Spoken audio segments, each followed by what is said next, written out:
ಕುಂದಾನಗರಿ ಬೆಳಗಾವಿಯಲ್ಲಿ ಮಹಾಶಿವರಾತ್ರಿಯ ಸಂಭ್ರಮ. ಬೆಳಗಾವಿ ನಗರದ ಕಪಿಲೇಶ್ವರ ದೇವಸ್ಥಾನಕ್ಕೆ ಭಕ್ತ ಸಾಗರವೇ ಹರಿದು ಬರ್ತಾ ಇದೆ. ಬರೋಬ್ಬರಿ 3 ಕಿಲೋಮೀಟರ್ನಷ್ಟು ಭಕ್ತರ ಸರತಿ ಸಾಲು. ಮಧ್ಯರಾತ್ರಿ 12 ಗಂಟೆಯಿಂದಲೇ ವಿಶೇಷ ಪೂಜೆ ಕಾರ್ಯಗಳನ್ನು ಮಾಡಲಾಗ್ತಾ ಇದೆ.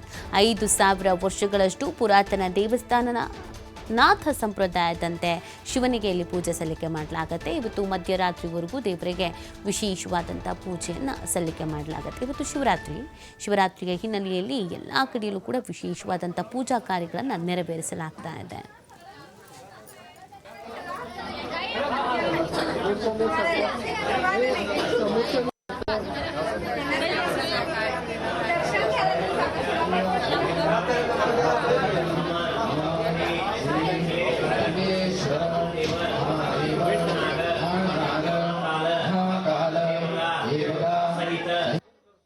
ಕುಂದಾನಗರಿ ಬೆಳಗಾವಿಯಲ್ಲಿ ಮಹಾಶಿವರಾತ್ರಿ ಹಬ್ಬದ ಸಂಭ್ರಮ ಮನೆ ಮಾಡಿರ್ತಕ್ಕಂಥದ್ದು. ಬೆಳಗಾವಿಯ ಕಪಿಲೇಶ್ವರ ದೇವಸ್ಥಾನದಲ್ಲಿ ಒಂದು ಭಕ್ತಿ ಸಾಗರವೇ ಹರಿದು ಬರ್ತಾ ಇದೆ. ನಾನು ತೋರಿಸ್ತಾ ಇದ್ದೀನಿ, ಸರದಿ ಸಾಲಿನಲ್ಲಿ ಒಂದು ತಾಯಂದಿರು ಸೇರಿದಂತೆ ಏನು ಸಾಕಷ್ಟು ಜನರು ಒಂದು ಭಕ್ತರು ಒಂದು ಸರದಿ ಸಾಲಲ್ಲಿ ನಿಂತ್ಕೊಂಡು ಒಂದು ದರ್ಶನವನ್ನು ಪಡೆದುಕೊಳ್ತಾ ಇದ್ದಾರೆ. ಜೊತೆಗೆ ವಿಶೇಷವಾಗಿ ಇವತ್ತು ಮಹಾಶಿವರಾತ್ರಿ ಇರ್ತಕ್ಕಂಥ ಹಿನ್ನೆಲೆಯಲ್ಲಿ ಸಾಕಷ್ಟು ಜನ ಒಂದು ಗಣ್ಯಾತಿ ಗಂಡು ಕೂಡ ಬಂದು ದರ್ಶನ ಪಡಿತಾ ಇದ್ದಾರೆ. ನಮ್ಮ ಜೊತೆ ಮಾತಾಡೋಕ್ಕೆ ಬೆಳಗಾವಿಯ DCP ಆಗಿರ್ತಕ್ಕಂಥ ನಾರಾಯಣ ಬರ್ಮನ್ ಸರ್, ಮಹಾಶಿವರಾತ್ರಿ ನೀವು ವಿಶೇಷ ಪೂಜೆ ಸಲ್ಲಿಕೆ ಮಾಡಿದ್ರಿ.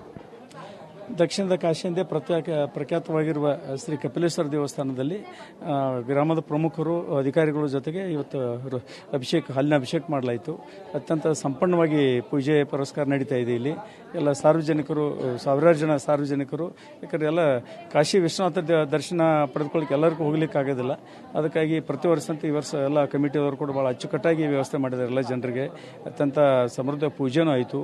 ಬೆಳಗಾವಿ ಶಾಂತಿ ಸುವ್ಯವಸ್ಥತೆ ಮತ್ತು ಸಮೃದ್ಧಿ ಅಭಿವೃದ್ಧಿ ಆಗಲಿ ಅಂತಕೊಂದು ಹೇಳಿ ಮತ್ತು ಎಲ್ಲರಿಗೂ ಒಳ್ಳೆಯದಾಗಲಿ ಅಂತಕೊಂದು ಹೇಳಿ ಕೇಳಾಯಿತು.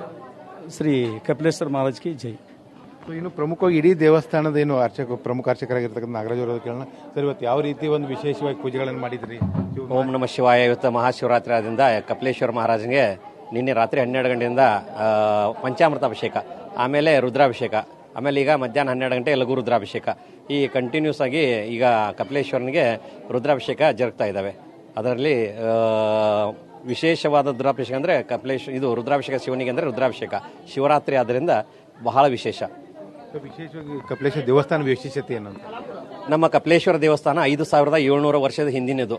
ಈ ಕಪಿಲೇಶ್ವರ ದೇವಸ್ಥಾನನ ಕಪಿಲನಾಥ ಮುನಿಗಳು ಸ್ವಯಂ ತಪಸ್ಸು ಮಾಡಿ ಸ್ವಯಂಭೂಲಿಂಗವನ್ನು ಸ್ಥಾಪನೆ ಮಾಡಿದ್ದಾರೆ. ಇದು ಹಲವಾರು ನಾಯಕರು ಇವತ್ತಿಗೂ ಬಂದಿದ್ದಾರೆ. ಇದು ಒಂದು ಪ್ರಖ್ಯಾತ ಸ್ಥಳ. ಕಪಿಲೇಶ್ವರನ ಕಲಿಯುಗ ಕಾಮಧೇನು, ಕಲಿಯುಗ ಕಲ್ಪವೃಕ್ಷ ಅಂತ ಕರೀತಾರೆ. ಸೊ ಇದು ಏನಂದ್ರೆ ಕುಂದಾನಗರಿ ಬೆಳಗಾವಿಯಲ್ಲಿ ಏನು ಮಹಾಶಿವರಾತ್ರಿ ಪ್ರಯುಕ್ತವಾಗಿ ಒಂದು ಶಿವರಾತ್ರಿ ಸಂಭ್ರಮ ಕಂಡು ಬರ್ತಾ ಇರ್ತಕ್ಕಂಥದ್ದು. ಇಡೀ ದಿನ ಏನಂದ್ರೆ ಇವತ್ತು ಶಿವನ ದರ್ಶನ ಪಡೆಯೋದಕ್ಕೆ ಸಾಕಷ್ಟು ಭಕ್ತ ಸಾಗರಕ್ಕೆ ಹರಿದು ಬರ್ತಾ ಇದೆ. ಕ್ಯಾಮ್ರಾಮನ್ ರವಿ ಜೊತೆ ಶ್ರೀಧರ್ ಕೊಟ್ಟಾರ್, TV5 ಬೆಳಗಾವಿ.